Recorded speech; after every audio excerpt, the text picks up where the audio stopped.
চলে এসেছি নতুন একটা রেসিপি নিয়ে। আজকে বানাবো কাতলা মাছের ভর্তা। দেখতেই পাচ্ছ পেটি পিসগুলোকে নিয়ে নিয়েছি। একটা গামলায় জল নিয়ে তাতে মাছগুলো দিয়ে টমেটো, রসুন, লঙ্কা, নুন, হলুদ দিয়ে সেদ্ধ করতে বসিয়েছি। সেদ্ধ হয়ে যাওয়ার পর একটা থালায় সবকিছু তুলে নিয়েছি। তারপরে আস্তে আস্তে মাছের কাঁটাগুলো সব বেছে নিয়েছি। পেটি পিসের মাছের কাঁটা অনেক কম থাকে, তাই খুব সুবিধা হয়।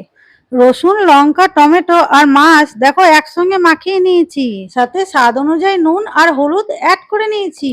তারপরে একটা কড়াইয়ে তেল দিয়ে বসিয়ে দিলাম।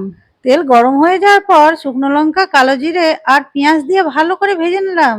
ভালো করে ভাজা হয়ে যাওয়ার পর মাছটা দিয়ে দিলাম। মাছটাকে ভালো করে লাল করে ভেজে নিতে হবে। রেসিপিটা তোমরা বাড়িতে বানাবে, দেখবে খেতে খুব ভালো লাগবে। দেখতেই পাচ্ছ লাল করে ভাজা হয়ে গেছে।